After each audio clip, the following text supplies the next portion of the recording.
Your blood vessels have been under pressure for so long, they stopped telling you about it. That is not a metaphor, that is biology. The walls of your arteries contain stretch receptors, tiny sensors designed to detect dangerous rises in pressure and trigger an alarm. But here's what nobody explains. When pressure stays elevated long enough, those sensors physically recalibrate. They reset their baseline. They stop registering the danger. Because to them, the danger has become normal. This is why you feel fine. Not because everything is fine, but because your body has quietly, efficiently adapted to a state it was never meant to sustain. And understanding exactly how that happens changes everything about how you protect yourself going forward. High blood pressure is called the silent killer. You have probably heard that phrase so many times it has lost all weight. So let's set aside the phrase and talk about what is actually happening inside you. Right now, if your numbers are elevated, every single heartbeat sends a wave of pressure through roughly 60,000 miles of blood vessels. 60,000 miles inside one body. That wave reaches your brain in under a second. It passes through the tiny capillaries behind your eyes. It pulses through the vessels feeding your kidneys, your heart, your smallest nerves. When that wave carries too much force, it does not hurt. It erodes. Slowly, millimeter by millimeter. The lining of your vessels, a tissue so delicate it is only 1 cell thick, begins to sustain microscopic damage with every single beat. And because that damage is microscopic, because it happens at the cellular level rather than the sensation level, you feel nothing. Not a twinge. Not a warning. Not a sign. The World Health Organization estimates that approximately 1.28 billion adults worldwide have hypertension. Nearly half of them are unaware. Not careless, not irresponsible, simply unaware because the mechanism of this condition was designed biologically to be invisible. So let's make it visible. Because once you understand exactly what is happening at the vessel wall, the 4 drivers behind it will make complete, undeniable sense. Your cardiovascular system runs on a feedback loop. The heart pumps. The vessels respond. Pressure is detected. The system adjusts. In a healthy, balanced body, this loop is extraordinarily elegant. Vessels widen when pressure rises. They narrow when it falls. The kidneys filter volume. Hormones fine-tune the tension. It is a living, dynamic, constantly self-correcting system. But that loop has a weakness. It was designed for acute stress. Short-term demands. Run from the threat. Recover.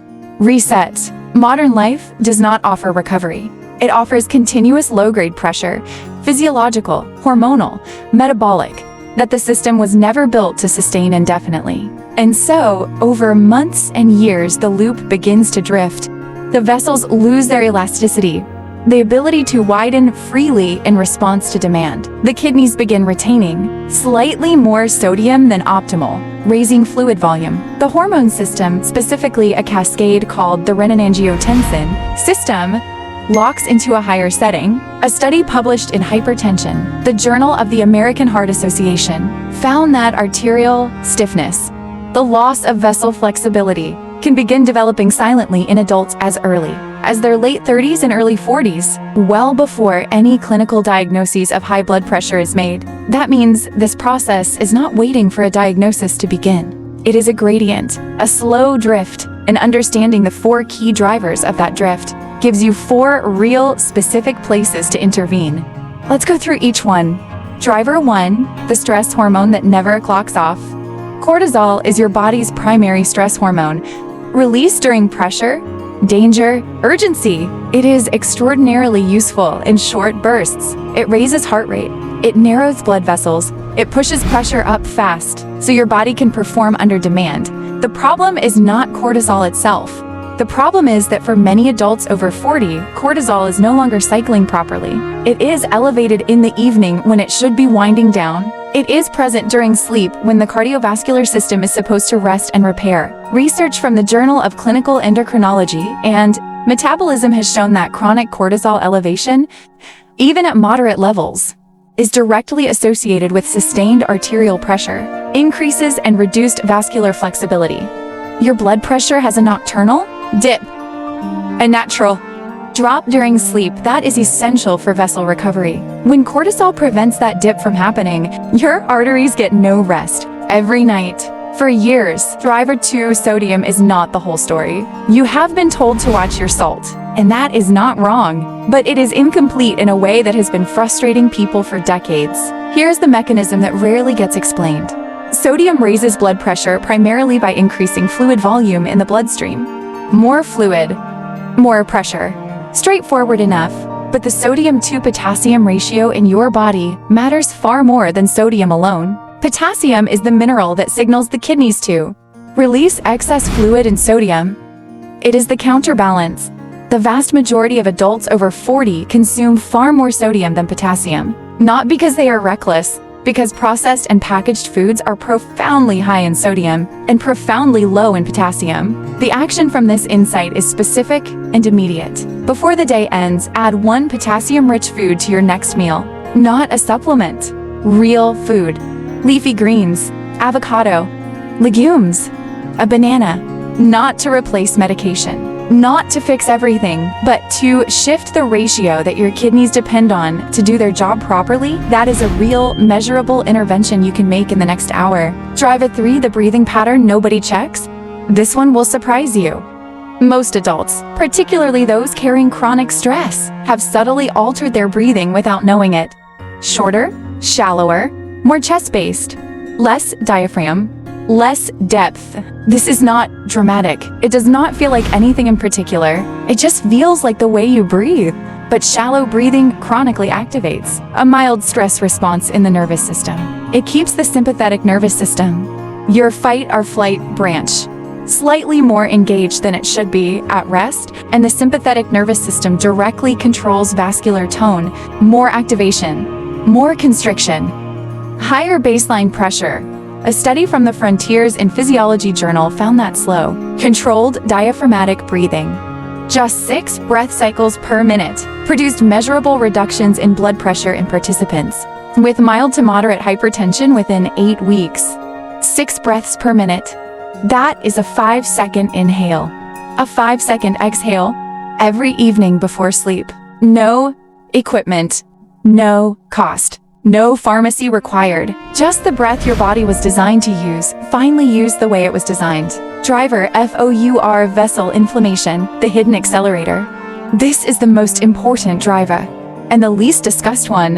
High blood pressure and inflammation are not separate problems. They're the same problem, seen from different angles. When the inner lining of blood vessels, the endothelium, becomes chronically inflamed, it loses its ability to produce a molecule called nitric oxide. Nitric oxide is the vessel's natural relaxant. It signals the arterial walls to widen, to soften, to yield.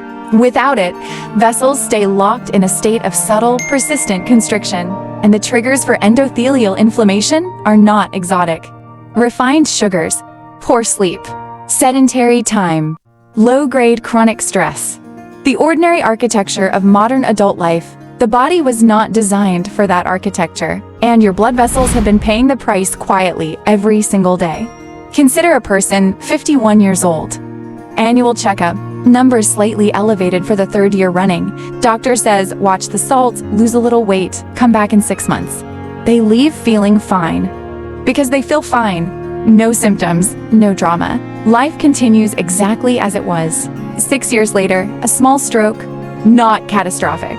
A warning event, but the aftermath, 6 months of recovery, cognitive fog that lasted longer than expected, a permanent shift in what the next decade would look like. The numbers had been speaking for 6 years, and every year, the silence of symptoms translated into the assumption of safety. Now the other story, same numbers, same age, but this time, someone understands the mechanism. They understand why they feel fine. They start the potassium shift. They address the sleep cortisol. They add the evening breathing practice.